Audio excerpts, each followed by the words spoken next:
You're listening to Aphrodite, My Love, a novel by Quint F. Letter Campbell. 13. No going back. When you appeared to me in the vision that saved my life, Aphrodite, a sacred, unbreakable bond was formed between us. I honestly don't know how you could not see this, but of course there's no way you could have known. All these things were happening inside my own head. I had a virtual you in my head that knew me well and understood me, that I talked to every day. But the real you had no idea, because the real you wouldn't even look at me. I managed to convince myself that everything that had happened meant that we had to be together. There was no other way. Why would you not see this? We were also running out of time with only 2 years to go to our O-levels. I am so sorry for what I did to you in the last 2 years of our O-levels at Chaplain High, Aphrodite. I pursued you relentlessly and tirelessly. Why didn't you go to the headmaster and tell him? There is this ugly, stupid boy who won't stop bothering me. Better still, why didn't you talk to someone and seek help? Tell them I was going crazy for you and I needed help to stop. We had a new headmaster then, Mr. Utet. Yeah, him. He was the most amazing African man I had ever met. Tall, elegant, and eloquent beyond belief. I kept thinking, how was he not a minister or president of a country with such credentials as he had? If you had gone to him, he definitely would have sorted me out. Unfortunately, darling, I was a man on a mission to win your love, whatever the cause, whatever the cost, whatever it took. The mission was simple. Get you to go out with me, pass the O-levels and move as far away from the plot as possible. With you, of course. We were running out of time and I needed an answer fast. As we were in different classes, I pursued you during break time, at lunchtime, and any other time I saw you. It was so shameful because you'd see me coming and run. This went on for months. Totally insane. One day I looked up your name in the yellow pages and then decided to call. The phone at home was always locked. But my cousin Zamani had figured out a way to dial a number even when the phone was locked. Who had time to figure out such things, I wonder? But it really came in handy that day. I got my cousin Zinil to ring because when it came down to it, I was as nervous as a tightrope walker, inching across a thin thread suspended over a river full of hungry crocodiles. Do you remember my cousin, Zinil, Aphie? She was in your class for a few years, I think. You came to the phone and we finally first time. After all that, Aphrodite, it was so easy talking to you. You were so delightful. I declared my love to you and told you that I couldn't live without you. I couldn't breathe without your love. You laughed so graciously and said that it was just infatuation and I would get over it soon. You sounded so mature and smart. We talked for a while like a real couple. I could hear your sister laugh in the background. Sounded like you were having fun. You didn't even complain about my bad behavior. I loved your voice so much I didn't want the call to end. I asked if you would speak to me at school and you said that you would. As all good things do, sooner or later they must come to an end. We ended the call amicably. That was the happiest day of my life, bar none. That one phone call was a moment of pure bliss. For me, Aphrodite. At that one moment I was a god. I had perfect vision. I could see into the future, the past. I could see round corners and all the way to the stars. I could touch light and play with it between my fingers.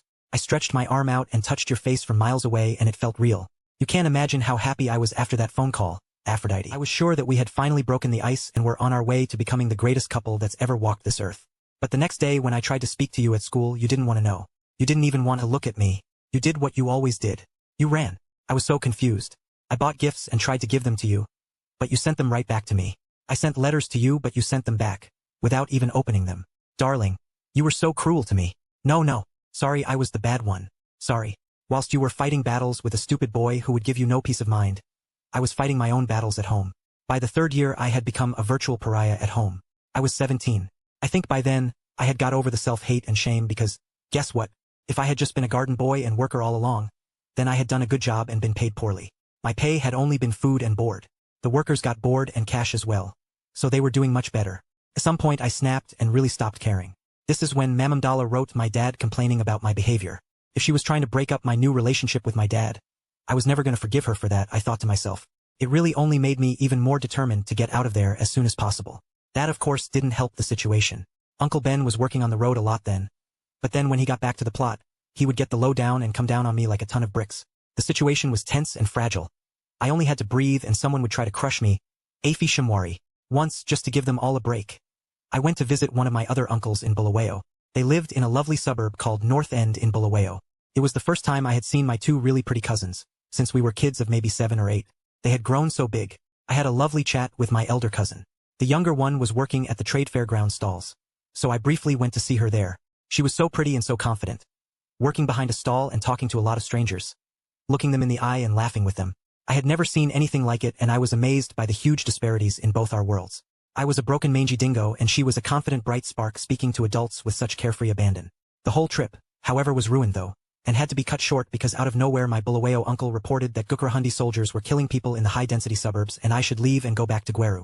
I got back to the plot in a hurry, but no sooner was I back did Mamamdala Say, the air is really foul. You can tell he is back.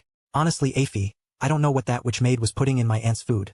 Because, this was not my Mamamdala speaking. I hated what was going on at home so much, but I had no idea what to do except bide my time and wait until after the O-levels.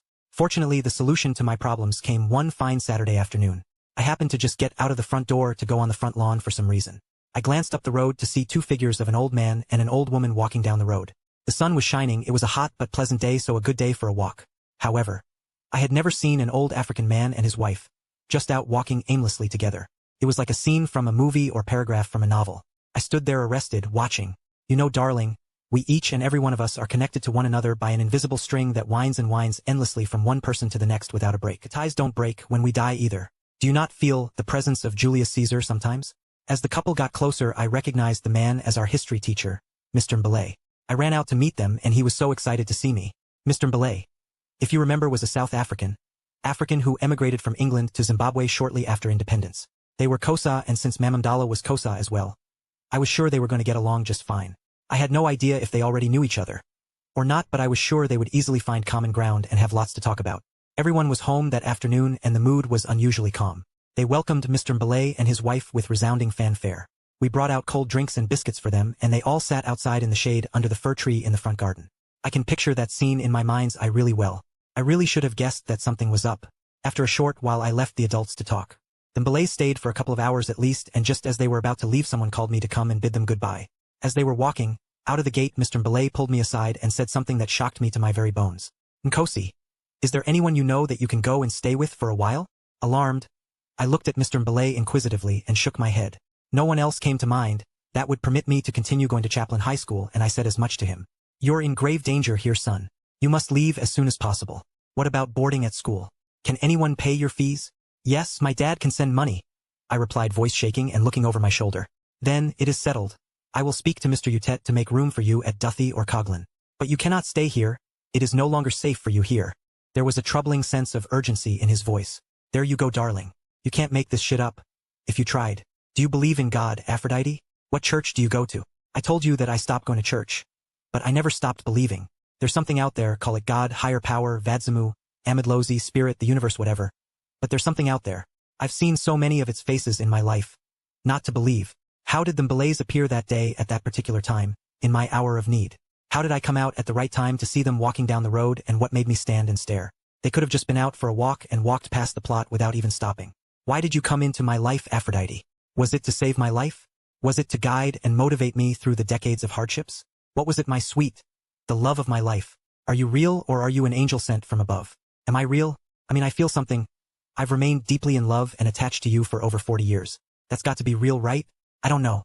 40 years in cosmic time is nothing. So who knows? Mr. Mbele kept his promise, and I went to see the headmaster, Mr. Utet, and explained my situation. He was sympathetic and even said he couldn't have his students going through what I was going through at home. He was going to put me in Duthie, and asked if I would be willing to sleep alone in the sick bay until a bed came up with the other boys in the dormitory. Really, I thought to myself once more, what murderous intransigency did my ancestors commit that such terrible retribution should be visited upon me, generations down the line? You name any problem, Aphrodite, I had seen it all. I thought it was grossly unfair, because I don't remember doing anything wrong to deserve my family planning to take me out. I knew that old witch Maposa maid only had to slip something into my food, and it would be curtains for me. All she needed was the green light. Things were getting so bad that we were on red and green would be next. It was a close call, if you ask me. Of course I was okay with sleeping in the sick bay. I would be happy to move into the old school bike shed if it got me away from the plot. That place had been so happy for me once, but it had become a death trap. I was ready to move on. Well, I told you I was a slow learner, Aphrodite. All that should have stopped me from harassing you with my unwanted, unsolicited attentions. But no, I carried on the onslaught. What a low-life scoundrel I was, Aphie. I'm so sorry. I think word must have got out to my stepmom that something wasn't right with me at school, and she tried to distract my attention by introducing me to a girl my age. She was the daughter of a friend of hers in England. She was called Paige, and we became great pen pals. I think it really helped take the edge off my madness a bit. I swear. I hope it did, Aphrodite. Did you notice? I stopped pursuing you so fervently then? By the time we were in our last year of O-levels, the 4th year at Chaplain High School, the universe had let up some. Boarding school was like heaven to me. The meals for each student was enough to feed a great big horse. You could study all night long if you wanted to without anyone complaining about how much electricity was being wasted. You know, the witch maid used to hide food, like bread, until it was moldy. And then she would toast the bread in the oven and then lay it out on the kitchen side. She knew fully well how hungry teenagers are all the time. No one else would touch it. But I loved that moldy toasted bread. I was like a freaking hungry dog, crunching it like doggy bones. I think she loved to humiliate people. What a twisted human being that made. As soon as I was in Duthie, I realized what an idiot I had been. Why in God's name had I not thought of boarding before? Maybe if I'd started at boarding right from the beginning, there wouldn't have been all these problems and I wouldn't have turned to be such a stupid jerk. Maybe the relationship with my family would never have been torn apart forever like it was. Once settled in boarding school, life really took on a new meaning. We enjoyed the socials, remember those dances? I looked out for you at every single one of them, but I never saw you there. I hope you didn't avoid them just because of me. I was a jerk there too because I wouldn't dance with any of the girls because I only wanted to dance with you. Lots of pretty girls wanted to dance with me. But oh no, Nkosi belonged to Aphrodite and would not dance with anyone else. I even had girls asking me out and I turned every single one of them down because I only had eyes for you. Darling. It doesn't matter. I didn't really care for them anyway and I owed it to you, since you saved my life so many times. We were spiritual soul mates, kindred spirits even if you didn't know it. Aphie. Whilst I was in boarding school, there still was the issue of school holidays.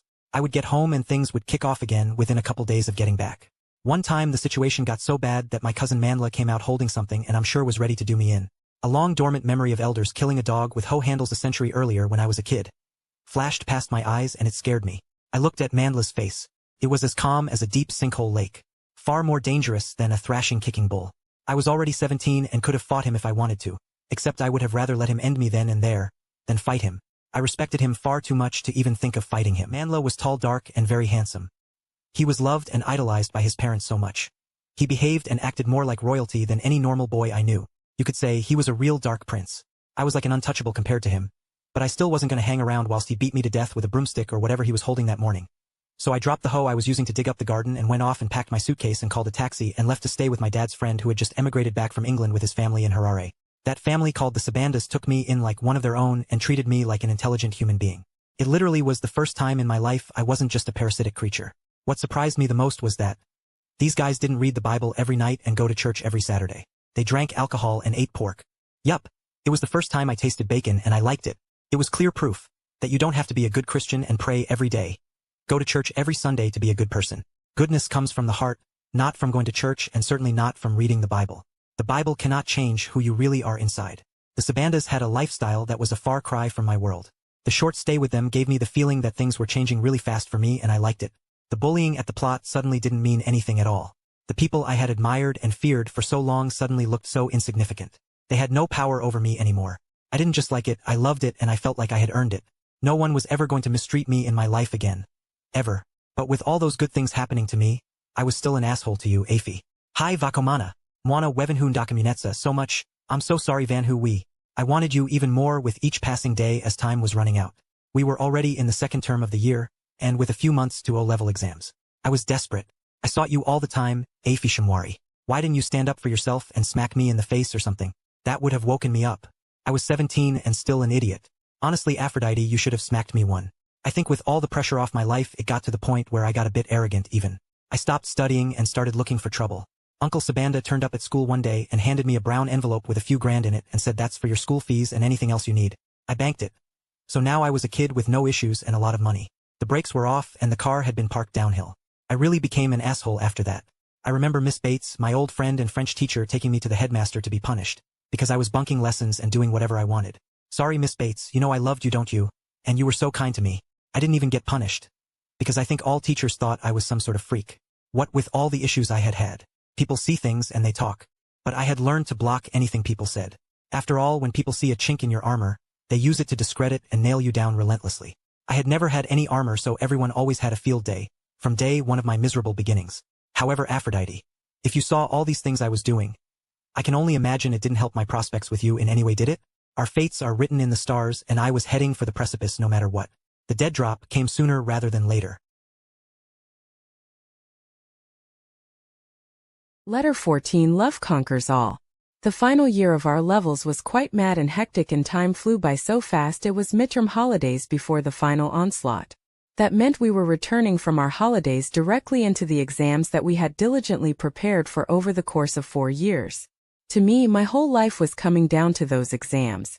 The O-levels were the bridge to a bright future or no future at all if I failed. Time had flown by so quickly and I was nowhere near ready.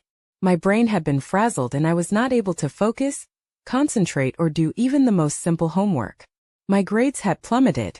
My behavior at school had become despicable, that I didn't even recognize myself. The school had the A1 stream take some mock exams, and for the first time in my life, I had failed every single one of them. I was looking at a bleak future ahead and I had no clue what to do.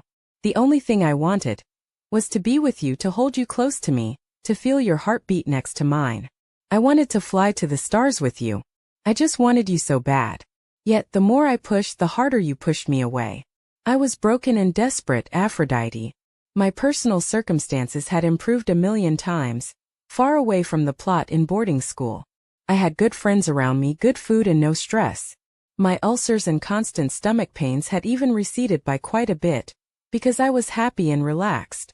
However, I think where I had lived on adrenaline and in survival mode all the time, when all the stress was taken away, I was unable to deal with the freedom, and that's why I couldn't focus and was behaving like an idiot. I don't know if that theory could hold to careful scrutiny, but it's worth a stab. What do you think, Aphrodite? Fucked up. Yup. Sounds about right. The holidays were looming and I was wondering how I was going to study at the plot, when an unexpected solution arrived. My dad offered to fly me over to England to meet my stepmom and half-brother for the first time. I could revise for the exams there and fly back to sit those levels.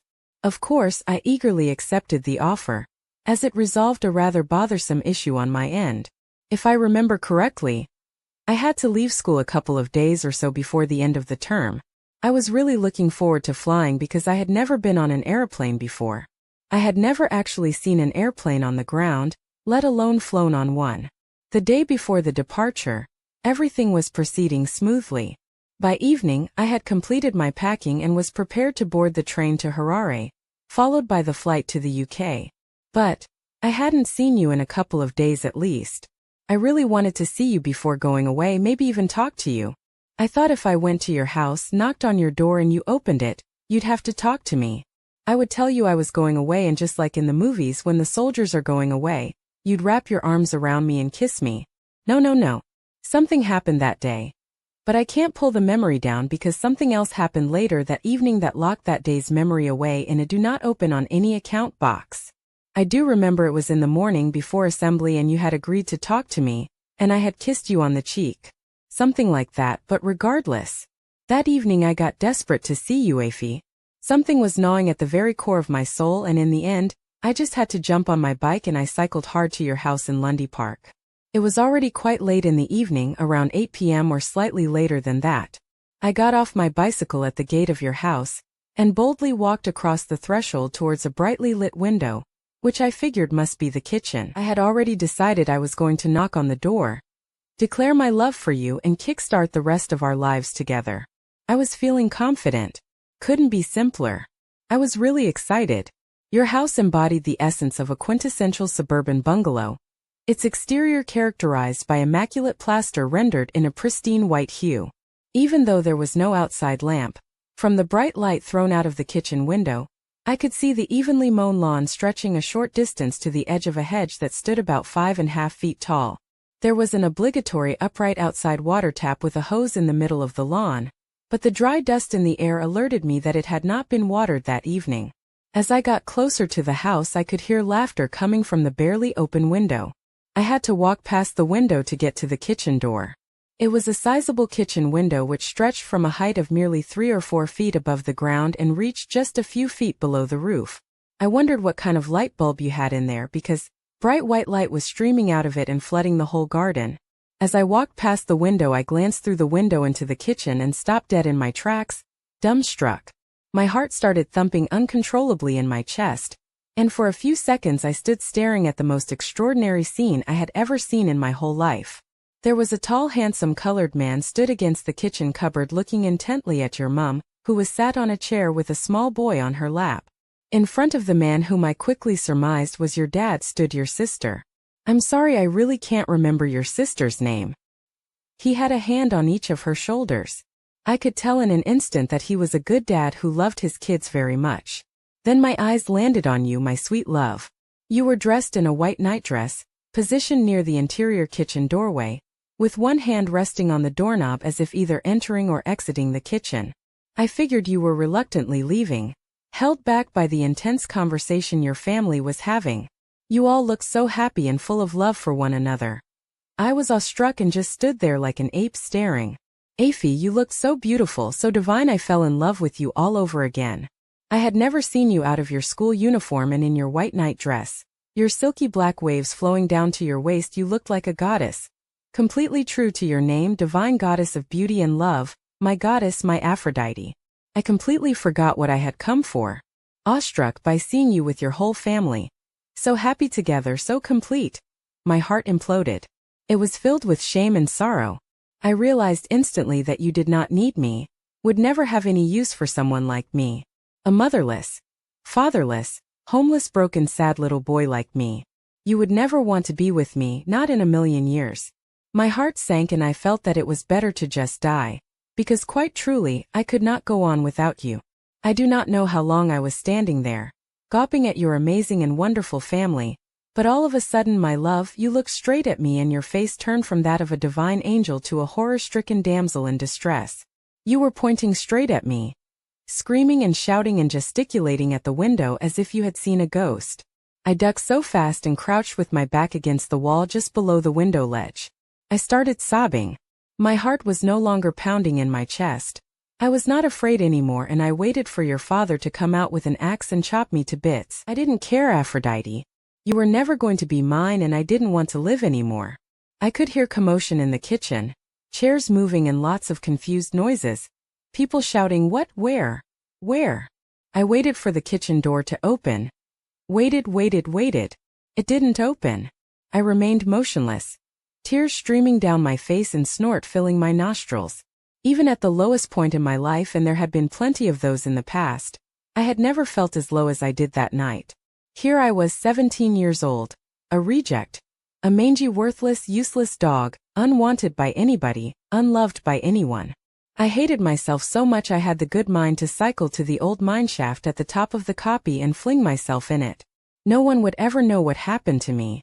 I would simply disappear from the world, from existence, and everyone would be happy. I liked that thought a lot, it made me feel so good. I smiled to myself and I started feeling much better. My strength immediately returned to my legs and I was no longer afraid of being discovered. Invigorated by thoughts of killing myself. Still crouching low, I walked out of the glare of the window light and stood up and marched out of the open gate and picked up my bike. Then I had an epiphany. I was going to leave a message for you. Something that would make sure you felt a little guilt and hopefully remember my name until we met again in the afterlife. I searched the hedges for a piece of paper or cardboard. I didn't have to look for long. For some reason I had a marker pen in my pocket. I turned towards the streetlight and scribbled something. Under the orange streetlight, all the colors were inverted, so I had no idea what color the piece of paper or the marker pen were. My writing was terrible anyway, but I didn't care. I began. My sweet love Aphrodite. I've loved you since the first day we met, 4 years ago. I've tried everything I could to win your affection and failed. I'm sorry that you can't love me back. If I can't be with you, then I don't want to live anymore. Goodbye, Aphrodite. I love you to death. Kosayatu. I inspected the message for a minute. My eyes welled up with tears again as I began to feel sorry for myself again.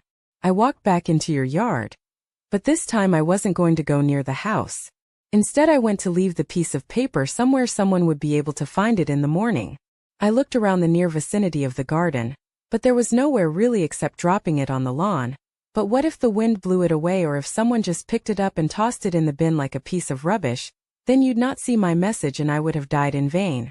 I had an idea. I always carried a pocket knife, my favorite Swiss Army knife. I was going to stick the knife through the piece of paper in the middle of the lawn. It would not be blown away and no one would miss it either. I did just that and marched out of the gate, jumped on my bike and cycled hard towards the copy, to jump in the mineshaft and end it all. I was sobbing uncontrollably for the first few minutes, feeling really sorry for myself, but as the bike fell into a steady rhythm and I engaged the generator light, the mental anguish gradually dissipated as I started realizing what a crazy thing I had just done. I wondered whether I was really quite insane, completely loopy, like those guys in an asylum you see on TV, or if I was just completely out of control. I wondered what you were going to feel when you saw the message in the morning and learned that I had died for you. I wondered if you would shed a tear for me then and say, I'm sorry, Nkosi, I had no idea you loved me that much. I thought to myself, if I had had any chance with you before this night, I had certainly blown it this time. What did it matter? I asked myself. I was going to be dead in less than half an hour. I cycled harder, wanting to get there as quickly as possible. I felt strong and invigorated by thoughts of ending it all. The next morning I was supposed to be traveling to Harare and taking a flight to England to visit my parents for the first time. But instead I was going to be lying at the bottom of a mineshaft, dead. That was going to save a lot of people a lot of trouble. I cycled harder and harder, propelling myself into a whirlwind of despair. What was the purpose of living without my Aphrodite? Damn you, Aphrodite, you could have just given me a chance, anything. Talk to me face to face just once. I was swearing by then, my love. Maybe if I got to England, bought you a cool gift, you might change your mind. A thought flung itself in front of my bike. Idiot. You should have thought of that before you left a stupid message with a fucking knife through it on her lawn. What an idiot, what a fool. I was getting conflicting messages in my head. I braked hard. I was going to turn around and get rid of that message. I was halfway between the copy and Lundy Park where I had just left. I turned around and started cycling back to your house. I thought the better of it and turned around again and started cycling back towards the mineshaft. I had to do this, I had to die, I had caused enough trouble in my life. And the only person I loved didn't love me back, so what was the point of going on? You must die, Nkosi, you must die tonight, you must die. Pedal, pedal, pedal. My mind was racing at the speed of light. The irony was not lost on me. I had gone to your house in a last bid to win your love, prepared to do whatever it would take. Beg, cry, gouge my eyes out. But in the end I had been disarmed by the most potent weapon of all, love. Love that was even greater than my own love for you. I had never witnessed a scene like that before. A family, full of love for one another and so happy together. Who was I to come in between you and your family? What would it take for you to leave all that for me? I had to accept defeat. I had lost and I was never going to win your love, my sweet, gentle Aphrodite. I cycled hard, the cool night air filling my lungs, my breath heavy, but steady. I was flying through the air on the dimly lit Shirugwi road heading east out of Gweru towards the copy, towards death's warm embrace, to my final resting place. Sadness turned into anger at will, and then back into sadness again. Bitterness was raging in my mind. Why did I have to be born into such a wretched family? Who abandoned me to be raised by wolves? Why did everything have to be so hard for me? Why did my aunt and uncle hate me so much? The image of you and your loving family flashed in front of me, and it was then that the penny dropped. A family is a mother, a father and their children and nobody else. Not someone else's children. Who can love someone else's child? That's it, my aunt and uncle didn't really hate me. What they hated was what I had stolen from them. Their happiness with their own kids and nobody else. No responsibility for someone else's kids. I finally had it figured out. I punched the air with joy. Thank you, Aphrodite, for showing me the truth, I whispered to the wind. I remembered how you had saved my life once in what felt like many years back. Still cycling hard, I reached the roundabout with the exit to Senga Road. I stopped pedaling and let gravity and momentum carry me downhill. The sound of the freewheeling chain was wonderful and it gave me a moment to catch my breath. I carried on straight ahead on the Shirugwi road towards the copy. As it happened, it was also in the same direction as the plot. I got to the edge of the first exit of the roundabout and started cycling again, slowly this time. It was going to be uphill from there on. The anger and fire in my belly had burned down a lot since I set off from your house. I was only about 1 kilometer from the copy, and a few minutes from the end of my existence. How strange that the girl who had saved my life once before should be the one to push me over the edge of a mineshaft and send me to the afterlife. Had she not saved me so I could one day claim her and marry her? I asked the wind. Why, Aphrodite, would you not give me a chance? Just one moment with you to say how I feel about you. I cried out aloud in desperation to my ancestors. I could feel them waiting to welcome me home, their bones clanging against the walls and rocks of the afterworld, slightly irritated at being woken up in the middle of the night from their deep slumber to welcome a new arrival. I've tried everything and you don't want to have anything to do with me, Aphrodite, I cried. Tears were running down my cheeks again, feeling sorry for myself again. It was getting quite late and the roads were eerily silent. Not one car had passed me since getting on that Shirugwi road on my way to the copy. I pushed the bike uphill harder. I turned left onto the winding copy road which descended a bit before starting to rise gradually uphill again. Soon there would be a steep hill, the last hill before the main hill of the copy itself. Soon I was going to be dead, gone forever. I felt a deep sense of calmness as I envisioned what being dead would be like. To me, death had always appeared as the place where the light goes when you turn off the light at night. It was a place beyond the stars where you could never come back. It was the job of light to take me there. Naturally, the body and mangled bones would remain in the mineshaft, but my soul would be beyond the stars, waiting until we were reunited. Aphi. Everything I'm telling you is the truth, Aphrodite. Why would I lie? I loved you and I would never lie to you. It was going to be good to die for love. I would be proud to die for Aphrodite. I mused with myself, calmly embracing my fate. The streets of this suburb were surprisingly well lit. It was an expensive part of town. The very part one had seen when first reaching Guerra back when the country was called Rhodesia and the town was called Guello all those yonks ago. This had been a whites-only suburb, but by then you could count the number of whites in the area on one hand.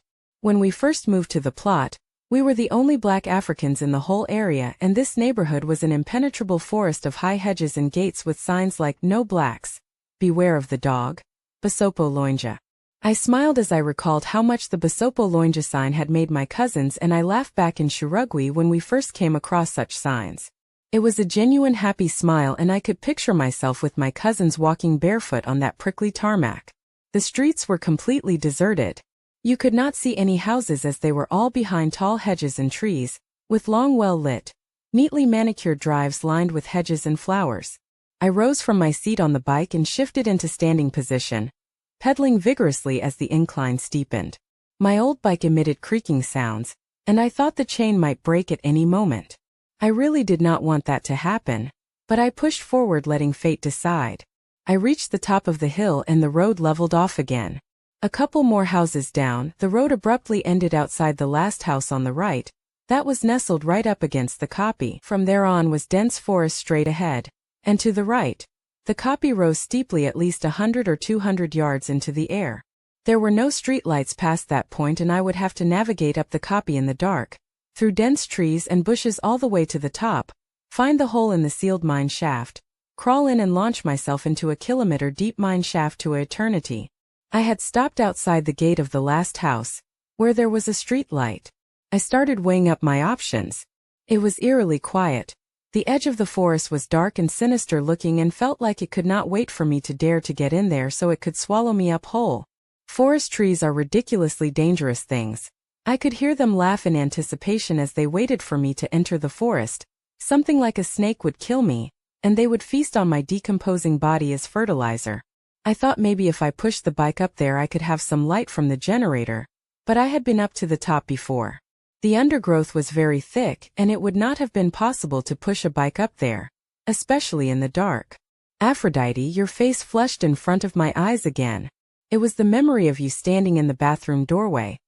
All those years back, looking so beautiful. Wait a minute, what if I didn't have to die tonight? A thought sprung forward in my mind. No, you have to die tonight. After that stunt you pulled at Aphrodite's house, was the reply my brain offered. Damn you, Nkosi, you've really done it this time. Another voice laughed. Run! The voice rang out again, louder in my head out of nowhere. That's right. Run. Get up first thing in the morning, call a taxi and get on the first train to Harare. It said. This made perfect sense. After all, I was supposed to be flying to England in the evening the next day. Say nothing to anyone about this and you might just get away with it, the voice went on. You get to live today, you can die another day, it said. I heaved a sigh of relief and got back on the bike and headed for the path that turned left and down towards the railway line that ran alongside Cranbourne Road. The light from the bike was surprisingly bright and useful in total darkness. I lifted the bike over the railway line and crossed. I hoped back on the bike in 100 yards or so I was on Cranbourne Road cycling back to the plot. The place where bones were ground to powder from hard toil and the soul was crushed with passive aggression. I thought about you for a long time before eventually falling asleep. That night I was back at the old farm in Shirugwi, coming back from school. Suddenly, in the long grass, I walked straight into a whole family of lionesses and their cubs. The cubs ran to me like puppies, but their mothers posed to strike. I woke up and remembering the events of the previous night, the shame of what I had done, a voice shouted, "Run, Kosi! Run!" Letter 15. Hope springs eternal. Aphrodite, I don't want you to get mad now, because what I'm going to say might sound a little insensitive. It's not meant to be, but I told you right at the beginning. I was going to tell you everything and leave no stone unturned. We cool? Nothing in life is a coincidence and everything happens for a reason. One single thread connects us all through eternity. This is getting a bit repetitive, but indulge me, darling. How long has it been since we last spoke? People come into our lives and leave, we give up a little bit of ourselves to them and they leave a little bit of themselves deep within our veins. Some have little impact in our lives, some have a major impact, and yet others change the course of our lives forever. Not least you, my darling Aphrodite. You touched my life in so many ways. I ought to have been able to see you, and talk to you and tell you that I'm sorry things didn't work out between us. You know what though? I'm glad you came into my life, because you meant something big, and you literally saved my life more than once or twice. So I'm speaking to you like this now because I can't hold it in my heart anymore. I don't want to never wake up one morning, and I hadn't tried to reach out to you. I mean, of course I've Googled you and everything, but I'm not able to find you, so writing to you like this. I hope at least maybe word gets to you. I'll leave my email address so you can reach out to me if you want. Sometimes I try to imagine what would happen if we ever meet again. Would you run away? Would you smack me in the face? Would you say, "Nkosi, you bastard. I want to boil you in a vat of hot fat and watch your eyes pop out. I hate you so much." Or would you hug me and cry with me and tell me you're sorry? We were so young and stupid. I know if I ever saw you again, I would want to hold you so tight and cry like a baby. I would tell you that I'm so sorry, Aphrodite. I would beg you to forgive me. I would look into your eyes and wonder if you would touch my lips with your lips just once.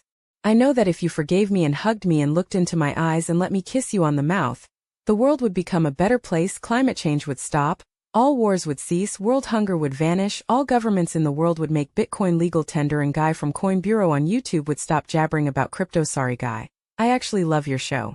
Seriously though, Aphrodite, do you ever think anything nice about me at all? When I got back from England, the very first day back at school, I went out to find you. I was a bit late, so assembly had already started. One of your friends went inside to call you and you came out.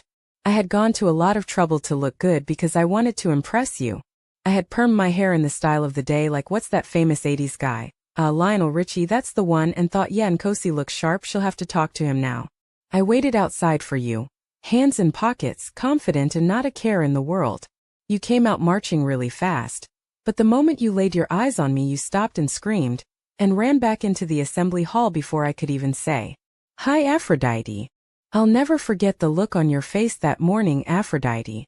It was a look of pure horror, as if you had seen a ghost. Even I was scared and looked behind me. But there was nothing there. It was me that had done that to you. I was the boogeyman, the monster that terrified you so. I remember just standing there for a full minute, motionless, rooted to the spot. I literally uttered the words, "This girl is crazy. She's gonna make you fail your exams if you don't stop this right now." For the first time in years, the veil was lifted from my eyes and I could see clearly. I immediately felt an indescribably intense hatred for you, Aphie, and I'm sorry for that. I wasn't just angry, my insides were boiling with rage. I didn't even bother with school that day.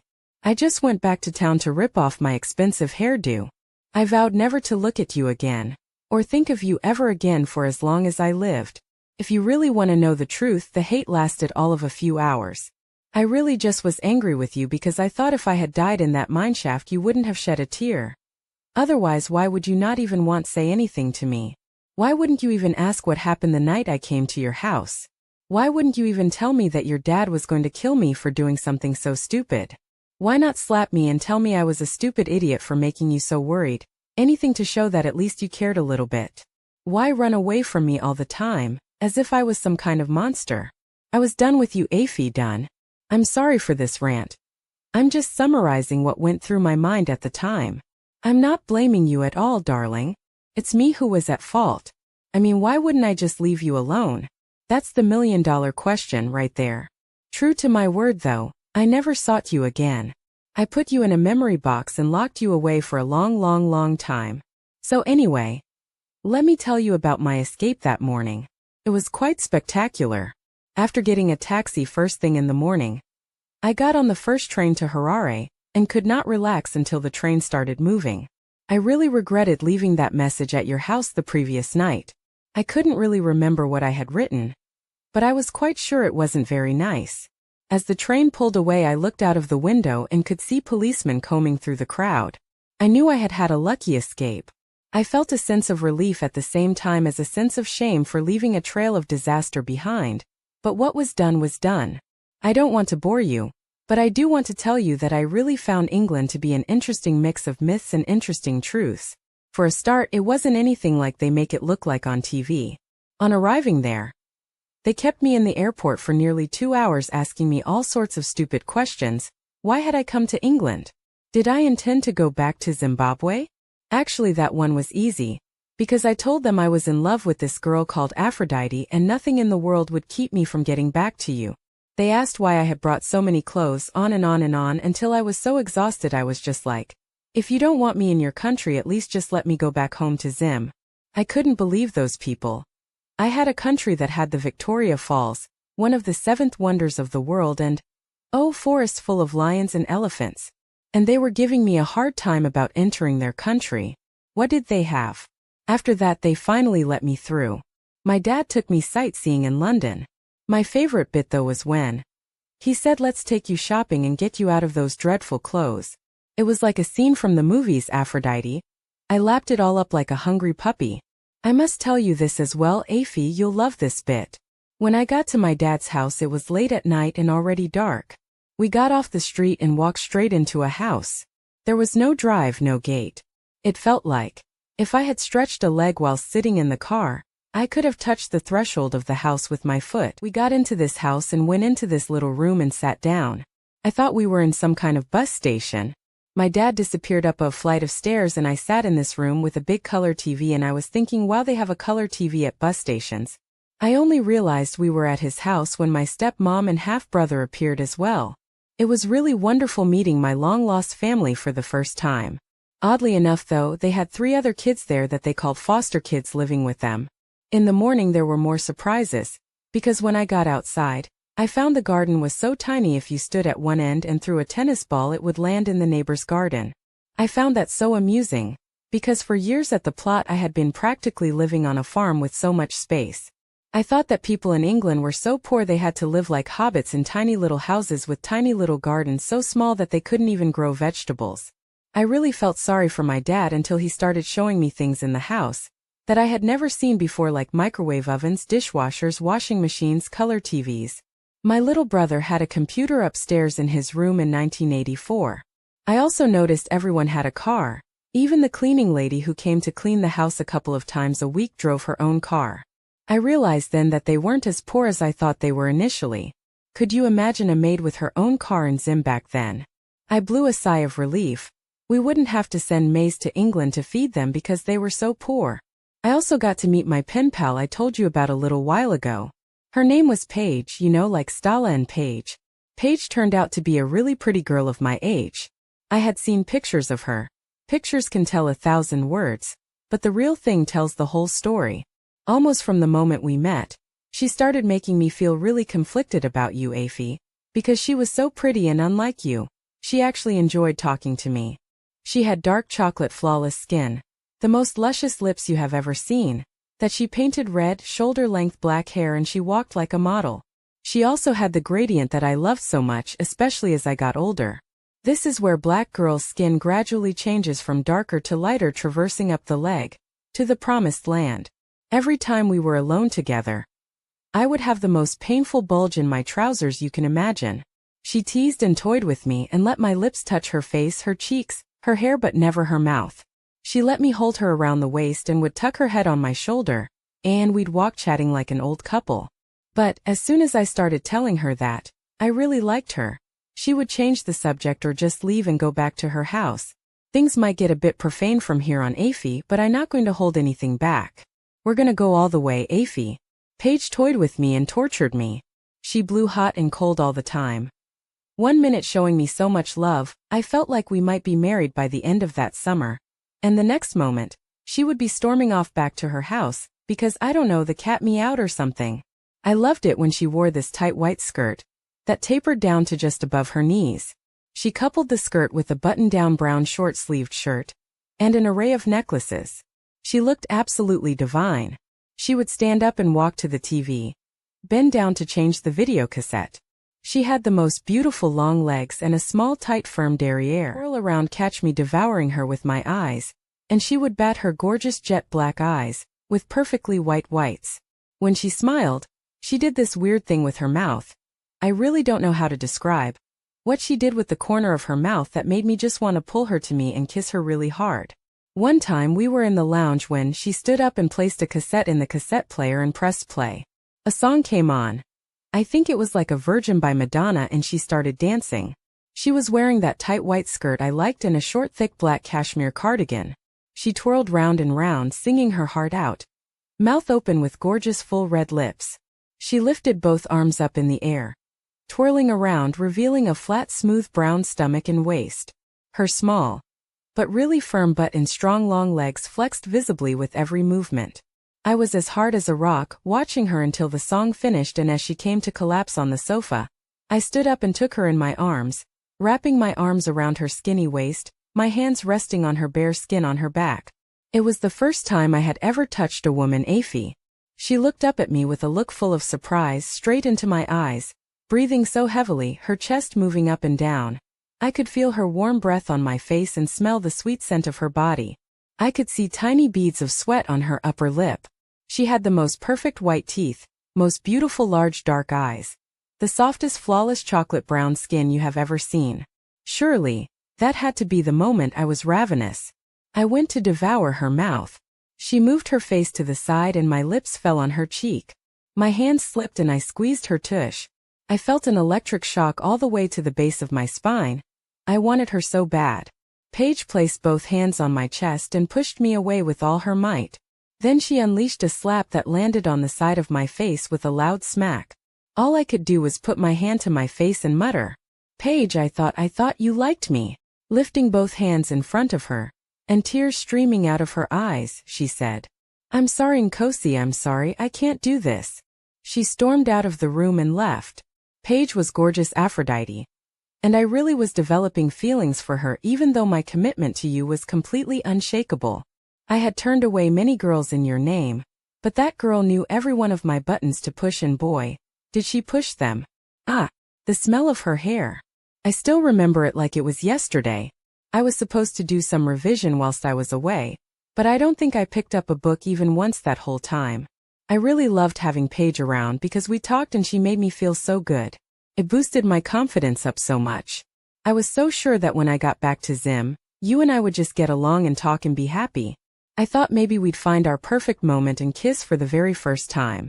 How wonderful that would have been, Aphrodite. I just want to get this out before I forget.